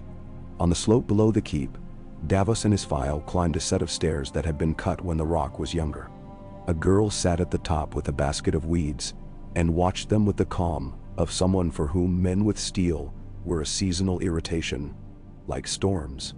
She scratched her ankle and then rose and carried her basket away in a line that had been taught by others' footsteps. Davos put his boot on the next step and made his body say not yet to the ache in his thighs. He heard men behind him breathing like bellows. Regular, assured. No shouting in stairwells, he said, because he was a father first, and fathers say such things even when their sons are not present. At the bend, two goldcloaks came around, eyes wide, seeing something they had not rehearsed in their minds. They were young enough to say sorry when they bumped a man. They did not say it now. They dropped to their knees because stairs make killers of cowards. Davos put his blade where it could not chatter against stone and took one with his shoulder and his weight and the butt of his sword in one movement that would not have pleased songs, but pleased gravity. The other got his point up, and a Valyrian man whose beard had been salted by actual sea and not by time took it on his shield, and then used the shield to place the youngster's head against the wall, with a finality that was not loud. "Poor bastard," the bearded man said, not unkindly. "They never teach him where to be." They reached the landing under the inner gatehouse. Above, the chain that held the portcullis had a sound in it Davos did not like. A whine like a cat that has been placed outside. Old iron will often try to talk men out of making it work. He set 3 to the wheel, and 2 to prayer and himself to the lever that had rusted into the shape of neglect. "Easy," he said. "Easy now." The wheel grudged, and then the weight lifted like all weights do when men combine. The portcullis rose a hand, and then an arm's breadth, and then the Harris the Valerian had named as such jammed a wedge beneath with a grace that said he had done this once for a reason that wasn't war. "Hold," Davos breathed. And the iron held, surprised by itself. In the yard beyond, a clatter. A dropped bucket. A man cursing at his own foolishness. Sang louder than steel. Davos let it be. Men remember buckets longer than they remember law, when they tell stories to their children. He saw the keep's inner doors, heavy with age and argument. He saw the grooves where rams had once tested them in some forgotten quarrel between kings no one could name. He imagined Stannis' mouth setting when told the inner was shut. He imagined the man's shoulders not changing at all. He lifted his hand and his men moved to take the flanks where archers might lean, to find the lips of the door where whispers could be made. Stannis in the square had claimed a stone horse block for a council. Lords came like crows do, intelligence and hunger in equal parts. "Not the gate," he said when one suggested a ram. "A ram wakes fathers." He pointed instead to a postern none of them had seen until he made them see it. "There," he said, because he had listened to a man who sells locks for a living and learned that posterns are where honest men go out to piss. Davos. "Here, sire," Davos said, appearing at the edge of a sentence like the word you discover you need when the line has already been set. "Take it," Stannis said. "No fire." He did not look at Melisandre when he said it. She smiled, accepting this day's sacrifice. The restraint of flame. "Your grace," Davos said. He did not say, "I will need 6 dead men, and a wedge, and a woman who can lie about chickens to distract a scullion." He did not say, "I will need the city to look elsewhere for 1 breath longer than it wants." He went. Petyr watched him go, and admired that economy. Then he turned and went to find the one man who would decide how much blood the story would pretend not to have needed. He found Tyrion's absence where Tyrion would have stood if this had been a different week. He found Pycelle's cringing smirk and ignored it as one ignores bad smells. He found Helena's apprentice, still sweating the last of the miracle out of his pores. He told the boy with the clever legs to run once more, to carry a message that was only half a message, and saw him go light, faster than obligations. Varys moved as if the floor had learned to roll him. "The queen will make a choice," he said softly. "She does not like choosing." "She likes it," Petyr said. "She does not like being judged for it." He adjusted his sleeve as if to hide a blemish that did not exist. "We will give her an uglier choice, and she will gratefully take this one." "And the girl?" Varys asked, meaning Sansa without saying so. "The North's child? I will need her to be where eyes can find her once, and then not find her again for a time," Petyr said. "I will need her to be grateful to me, and not know why her gratitude embarrasses her." "You are very particular," Varys murmured. "It is what I like about you, and what I fear." "That is how fear works," Petyr said, and smiled just once at the other man's honesty. "Have you hidden Tommen?" he added. "Light as pepper over eggs." "Tommen is a boy in a room," Varys said. "He has a kitten. He's a king in a possible world. I will rescue him from all possible worlds when the hour is an hour and not 3 minutes." He drifted off, his scent of cloves like a quiet trick. Davos found the postern and found what posterns always keep. A habit. 2 servants came through, gossip knitting between them. He stepped into their talk like a foot into a spring puddle, gentle and then enough to splash. "Kitchen fire," he said in the voice of a man too tired to lie well, and therefore believe. They looked at him with the wide scorn of those who think the world is housekeeping. He let them go. He planted his men on the hinge. He put Harris with the wedge again. He breathed. A shout somewhere to the right rose like a lark and then fell like a dropped plate. The portcullis above that other door rattled its old song. The air tasted like iron kisses. "Now," he said, "because there is always a silly little word between the world and what happens." Harris drove the wedge. 2 men shoved the timber they had hauled in an innocent cart and pretended was cabbage 3 lanes ago. The door thought about protesting and then thought about being quiet. It gave. A man in a cap came to see why it had given. He died with an expression that suggested surprise and relief, both. Davos stepped through and into the smell of a place where men had been certain for too many years. He hated that smell. He loved it too, because it made soldiers like him necessary.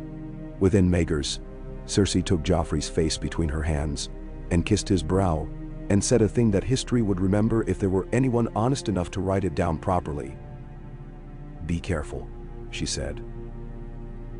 And it was the most honest prayer she knew. She looked at Sandor and found there a man who might carry her son out of fire, even if he hated every inch of the way. She almost said thank you, and did not, because Lannisters pay with gold and blood, and never with gratitude. She turned and picked up the little vial again, and then set it down for good. Petyr had seen her do it. He had wanted to see her do it. Now he knew what he needed, that she needed to be seen not doing it. "Go," she told Joffrey. "Stand with your white cloaks, where songs say kings stand." He went, because boys love songs even when they pretend to hate music. Sandor went, because he never learned how to stand still when men were shouting. Sansa, for a breath, was alone with Petyr by the door that led not exactly where it looked. He bowed, low as a father who has given away a bride and wants her to forgive him. He kept his voice in his throat, where comfort is cooked. "Little bird," he said softly, and the endearment was a key to the lock of her attention. "Stay near Lollies and Shay. Do not move until someone says your name. If anyone but me says Winterfell, you will say, 'My lady, you mistake me,' and you will walk to the sept, and you will kneel.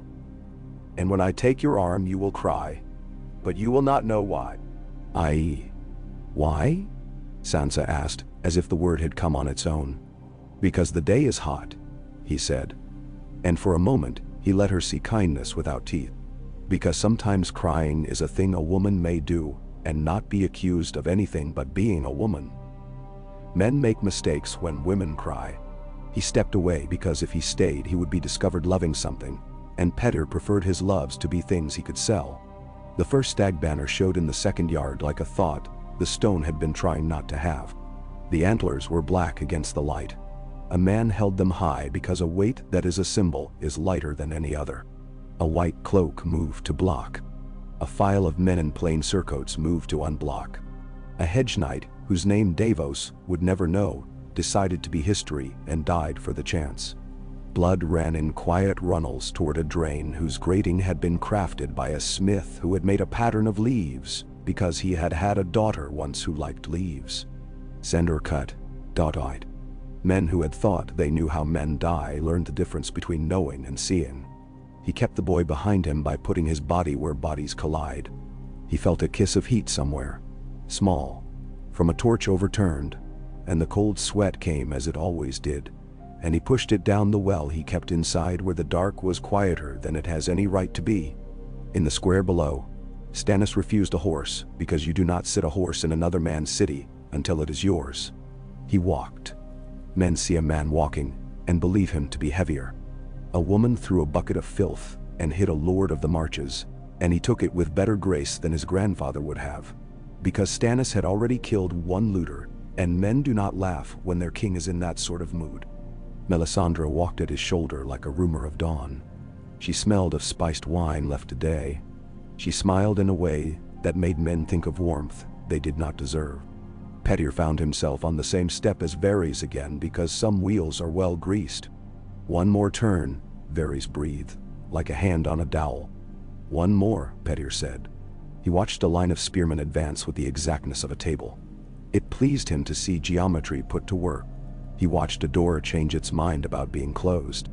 He watched a man he had paid not to see at dawn see beautifully now, and know he had chosen the right man to carry that kind of blindness. He took one breath and let the calculus of the last week fall out of him like a coin into a waiting palm. He felt suddenly light enough to float, and then heavy enough to sink. He decided on sinking. It is more useful. Davos, inside the second yard now, set his men to a work a mason would have admired, cleaning a space of impediments. He saw a child in a doorway and waved with his blade hand, because sometimes you cannot help what you are. The child waved back. Solemn. Mathos came up beside him, the boy's face raw with effort and belief. "Father," he said, and then had no sentence, because that word is sometimes the whole of a man's language. Davos clapped him on the shoulder and felt his heart ache in a clean way. "Keep me straight," he said. "That's a son's work today." Mathos nodded, proud as a newly named ship. From the parapet above, a white cloak shouted, "Hold in the king's name!" He did it well. His voice carried, and it wrapped a ribbon of doubt around three men in brown who had been thinking of doing something stupid. Davos looked up long enough to see Mandon Moore's flat stare. He regretted Mandon in a general sense and dismissed him in a particular. Stannis reached the base of the inner stairs. He looked up at the keep and judged it an edifice like any other, made by hands, subject to hands. He planted his standard with careless economy. He said, "Open." Not to the door, but to whatever inside it decided such things, and stood to wait for it to obey. Melisandre let out a small sound that could have been content. If she had raised her hands, the day might have boiled. She did not. She kept them together because her God had told her that men must learn this victory without eating fire, the way children must learn to eat with knives without cutting themselves. Cersei, watching through a slit not meant for queen's eyes, felt her heart become a small hard fruit. She knew then what she had always half known. Her father was not here. Her brother was not here. Her lineage was not a spell that could stop a tide. She put her hand on Sansa's hair and tangled her fingers in it, and then released it so the girl would not need to remember that pain.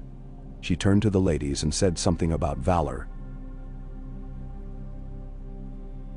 so that they would have a word to hold. She sent Tommen away with a woman whose name she would forget in a week. She drank. She did not touch the vial again. The gods she approved of were men with swords. Petyr stood in a place where three corridors met and looked like a man thinking where to place tables for a feast. He sent the boy with the legs one last time. He smiled to a kettle black.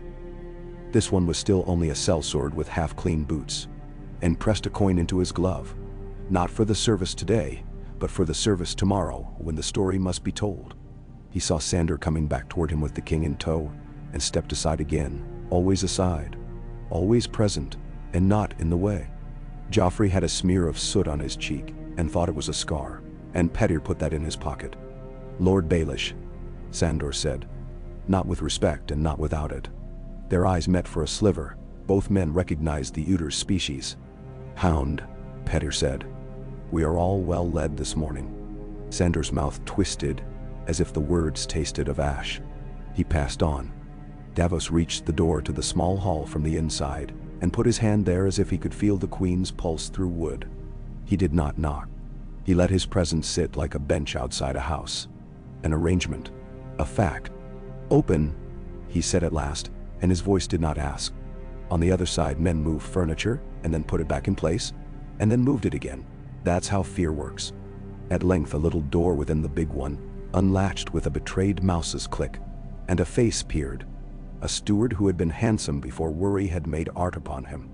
"For King Stannis," Davos said. And the man flinched, then settled, because men who work in castles learn to love whoever will keep the roof from changing. He opened. Davos went in, body full of all the careful meanings a man can carry when he knows how easily they spill. Cersei was a thing made of poise and iron filings.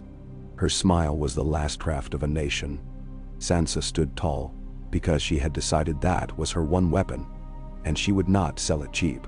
The ladies had their fear arranged in reasonable places. Petyr came in by the other door like an afterthought the room always knew would arrive. "Your Grace," Davos said, and bowed half a bow. The half a man gives to a queen who has ceased to be one, and must not be told yet. The king asks for the keys and for your safety. He asks that the white cloaks lay down their swords and take them up again in his name. He asks that there be no foolishness with wine. You call me foolish? Cersei said, and her voice could have salted meat. I call wine foolish where doors are concerned, Davos said, and kept his eyes on hers. He did not let them slide to the vial. He would not be that impolite. He saw her look at him and see a smuggler and a lord, and neither and be confused. He did not mind confusing queens. There will be no sack, he said, making a promise he had been promised he could make. No harm to ladies. The boy, Tommen, will be safe where children are kept from men. Your son Joffrey will be taken to a room and made to sit. The king will speak the law. Then the law. Cersei said, and laughed, because that word had been her toy, and now it wanted to be her master.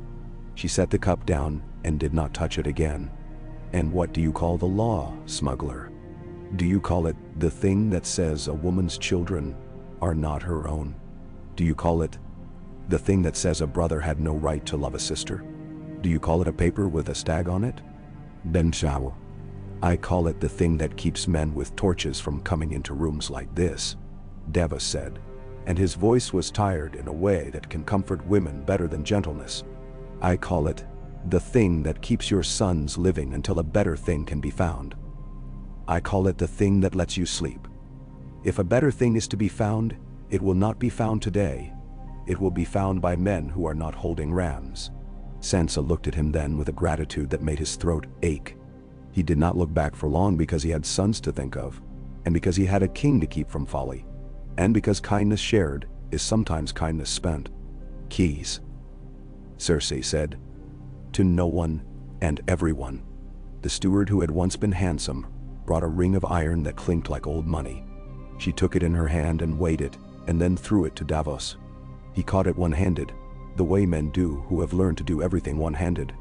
The room watched that little fact and decided it meant something. Petyr smiled inside his mouth where men could not see. He likes survivors. Tell Stannis Baratheon, Cersei said, that he has bought a city that will poison him. Tell him that the people who cheer will spit. Tell him that I have always been queen. I will tell him, Davos said. He would not add his own words, though the urge to tell a king the truth bit him as it always did. He bowed the other half. He stepped back. He did not turn his back on her. He left like a ship, leaving a familiar harbor at last. Petyr leant toward Sansa by the thinnest of angles. Now, he whispered, and she obediently let tears collect at her lashes, and then let them fall, because sometimes obedience is a weapon too. He took her arm. It looked like pity. It was not. He felt Varys watch himself, and he enjoyed the feel of that observation like a breeze after too much candle heat. When the keys turned in Stannis' hands, he did not smile and he did not scowl. He put them in a pouch as if they were nails. He turned to Melisandre and to Davos and to a lord who had wanted a reason to say my king and said, we will have justice where the law can see it. He would not let the Red Woman burn children in squares. He would not let the white cloaks be butchered for the delight of it. He would make a red thing happen later where the smell would not stick to the stone. Davos hoped so, and also feared it would not be so. He placed his hope somewhere quiet and kept it there. The stag went up on the tower 2 hours later, not blown by wind because the wind had decided to be sullen, but held by a man with good arms. The small folk looked up and did the things small folk do. Some cheered, some hid, some spat, some bargained with gods, some went to bed with each other. Petyr went back to his counting room and found the plumstone where he had left it. Varys, that tidy monster, had not moved it. Petyr put the stone in the drawer with 3 locks where he kept coins no king knew he had and letters no god approved of. He sat. He set his hands on his table and felt the whole day in the grain of the wood. He wrote a list of men who would die if their names were not said aloud tonight and made certain he would have reason to say them. He drew a little ladder in the corner of his page because it pleased him when metaphors owned themselves. Out in the yards, Men lay where they had been put down. A woman sat with one of them and ate an apple, biting and chewing and telling him a story about a dog he had once fed as a boy. Stannis stood in the throne room without the throne. He did not sit. He looked at the place where his brother had once made merriment, and thought for a second of a girl with red hair and green laughter, who had missed an assignation long ago and had made of him a furnace that never cooled. He shut that thought in a room and locked it. He called for the herald. He called for parchment. He called for the law. Melisandre watched him and loved him with the love a priest gives any vessel that does not leak. She saw a darkness at the edge of the hall like a bird on a beam that will one day fall. She saw it and did not speak of it, because prophecies bruise when handled by day. She turned and walked out under a sky that had grown very blue, smiled at the comet's tail, and whispered a name no man in the city knew to be his. Davos found a quiet corner and sat, and took his boot off to rub a blister that had been too small to mention and was now a thing he could not ignore.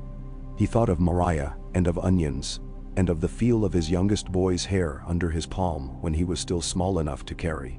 He prayed without words because words had been spent. He closed his eyes and saw fire in some unkind future. He opened them and saw a gate standing open because he had pulled it that way. He was grateful for the smaller vision. Sandor sat on a stair with his back to the wall and his sword across his knees. He took a drink without tasting it. He looked at his hands, which were not beautiful. He thought, very briefly and very dangerously, that it might be possible to leave this place now, to find a horse and a road, and the kind of quiet a man can sometimes buy with violence. He looked down the corridor where the girl from the north had gone with the little man with the soft voice, and he scowled at himself for thinking of anything but the next thing a king might ask him to kill. Cersei stood at a window and watched the stag and thought of antlers catching in her hair. She smiled because she would not give this new king the satisfaction of imagining her broken. She turned the ring on her finger and rehearsed a speech about mercy. She wondered what shape her father's face would have when he learned to bow a little. She wondered who would die first, and if she could make it someone she liked less than herself. In the counting house, Pettyr dipped his pen and let the ink sit on the nib until gravity persuaded it. He began a letter to Lord Manderley that did not at first look like a letter to Lord Manderley. He began a second to a man in the Vale who had never forgiven him for existing. He began a third to a man in the Reach whose appetite would fix many things if fed properly. He paused and wrote one line to himself. The city is a purse. He crossed it out because it was too neat. He wrote instead, the city is a throat. He did not cross that out. He signed nothing yet. Stannis called for the Lord of the City Watch. Janos Slynt came waddling in with dignity like a robe that does not fit. He bowed the wrong amount. Stannis told him to stand straighter, and then told him he was done. Janos's mouth opened, and a piglet's squeal came out dressed in words about service and bravery and public hazard. Stannis told him to go to the wall, to serve where men do not adorn themselves in gold.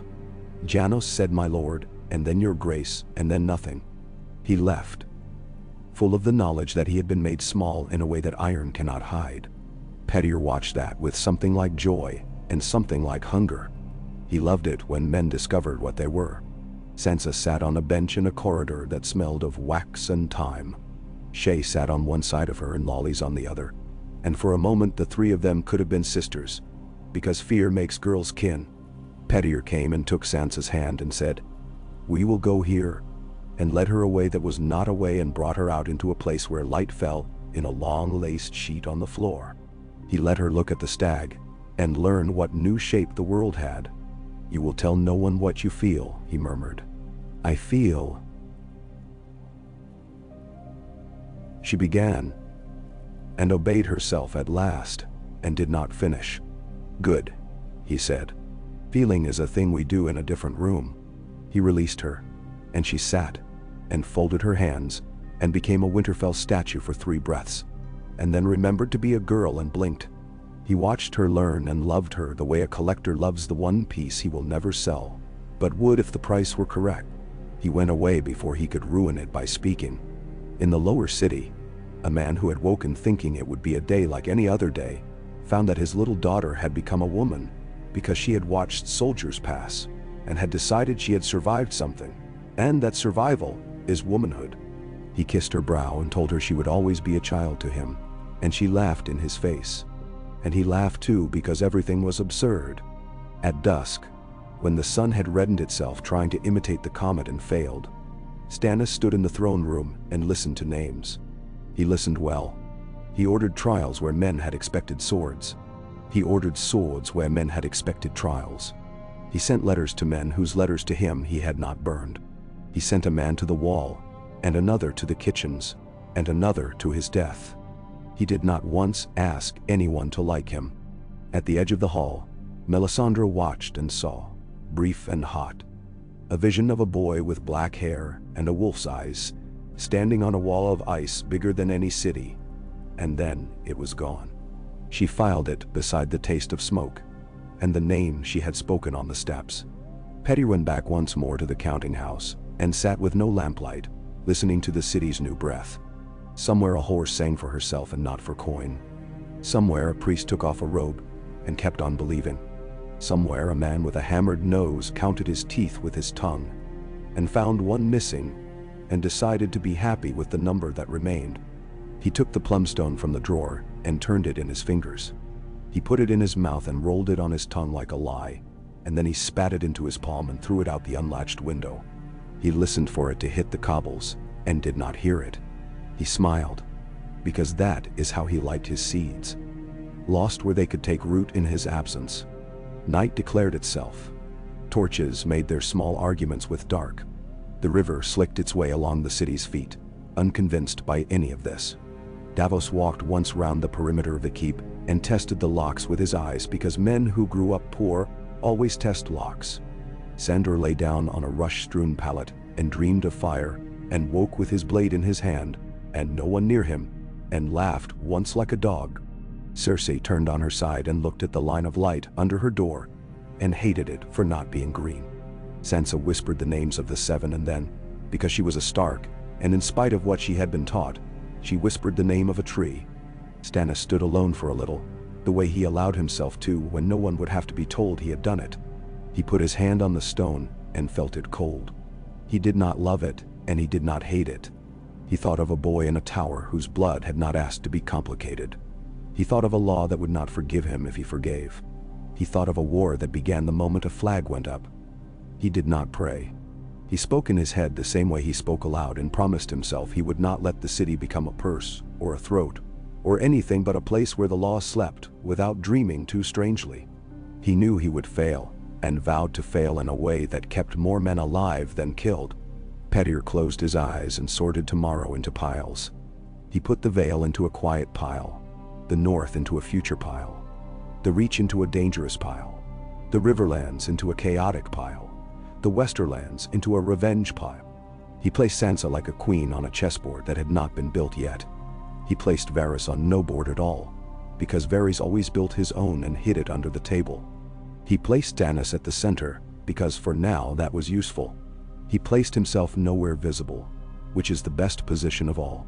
He slept, and in his dream a ladder went up and up and up, into a sky that had neither gods nor weather, only air, and he climbed until he could not see the ground, and discovered, with a pure, cruel joy, that he did not miss it.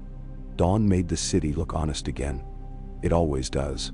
The blood was washed out of the lower yards, though it would stink later.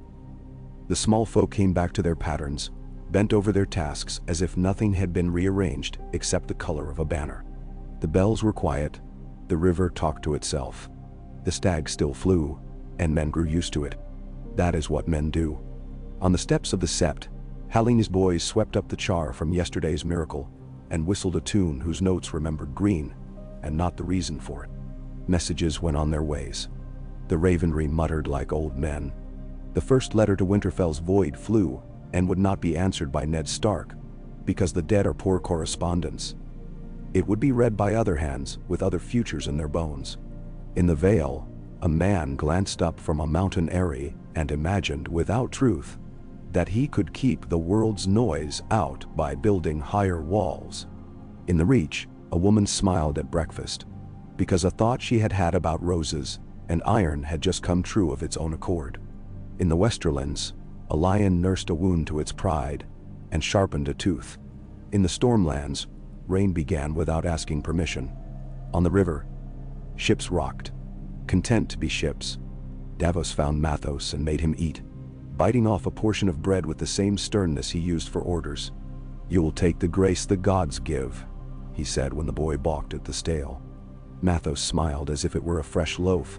Sandor walked the yards like a chained dog and did not bite anyone, because there was nothing to bite that would bleed properly and make the day feel spent.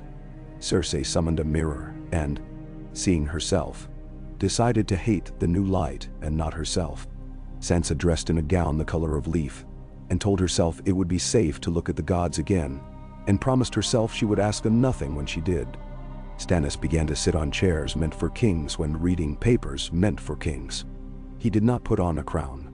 He sent for men with ink on their fingers and told them what to write. He sent for men with swords and told them where to stand. He sent for one man with a purse and said nothing. Petyr talked for both of them. Keen and quick, numbers like iron filings under a magnet, make this move there. This tax softened, this debt called in gently. This grain bought at Tyrosh and called by another name when it arrived.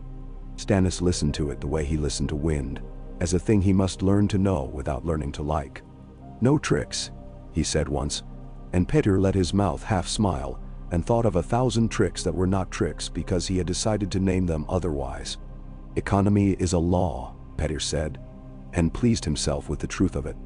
"Then I will enforce it," Stannis said, and pleased no one but the law itself. When the first petitioners came, women with dry eyes, men with bad knees, a boy who had found a ring in a dead man's sleeve, Stannis heard them. He judged quickly and often fairly. He erred toward hardness because it is the safer mistake for kings. Melisandre watched and saw in the thing's long shadow a darkness moving from the east, like a thought that had become weather. She smiled in the sun without warmth. Davos stood near enough to catch his king's breath if it faltered, and far enough to be able to tell him later the thing no one else would. Petyr watched from the gallery and counted how many men came out satisfied and how many hungry and so named, who would need to be spoken to privately. Even in victory, a day is a purse that empties from the bottom. He set himself to catching the coins. And at night, when candles turned tapestries into lies, and the comet made its wound across the sky, look like a finger wagging, Petyr went to the top of the Tower of the Hand. Stannis had not yet decided whose hand would be his, and stood with his palms on stone warmed by day and cooling now. The city lay like a great dark animal that had been drugged into docility. Beyond, the river slid. He thought of letters half-written, and of girls who learned to hold their faces like blades, and of men who believed law could be an altar without blood, and of priests who believed blood could be a law. And he smiled because both were useful, and because both offended him. He thought of the north as ice and of the vale as air, and of the reach as fat and of the riverlands as bone, and of the westerlands as teeth, and of the stormlands as muscle. He thought of the thing men do when they are afraid. They name kings. He thought of the thing he would always do. Name prices. He climbed down the stair with a step light enough not to be heard by the stones. He passed by a guard dozing on his spear, and made a note to sell that man a new life soon, in black on the wall, or in brown in a caravan, somewhere quiet. He walked into the counting house and touched his table as if it were a woman he had come to trust, and not at all, and pulled a fresh sheet of vellum. He wrote to a certain lord in the north whose grim mouth would never smile for him, and to another whose cloak smelled of pine and command, and to a woman who had learned long ago to turn men's talk into weapons. He wrote to a knight in the Vale whose honor would be his bit. He wrote to a mummer with good hands. He wrote to himself finally, in the shorthand he had invented at 13 to keep a boyhood diary safe from a father who drank, and from the boy himself. Remember, ladders break if too many climb at once. The city slept. The night did not. The river turned to thought slowly. The Red Woman dreamed awake and saw storms upon ice. A king dreamed law and woke with his jaw set and his hands open. A smuggler dreamed suns and woke with his boots ready. A girl from the north dreamed a snow that did not melt in sun and woke with the taste of iron and needles in her mouth and did not cry. because she had learned that crying is powerful and so must not be wasted. Morning would come with its accounts. It always did. The stag flew still. The purse was not empty. The throat had swallowed and not choked. Petyr slept at last in a bed that had always been a ledger and a lie. Somewhere, low in the city, a bolt slid back, and a door opened on a room that had not been visited in years. And a man went in and lit one candle, and sat with his back to the wall, and put his knife on the table where he could see it. He had no name anyone cared for, but he was the sort of man Petyr counted. He would be needed soon in some story that had not yet decided it was a story. Above him, in the keep, the law gathered itself to speak like a choir that had not rehearsed and would manage well enough because it believed. And the bells, which had been silent because they were tired, dreamed their own next note.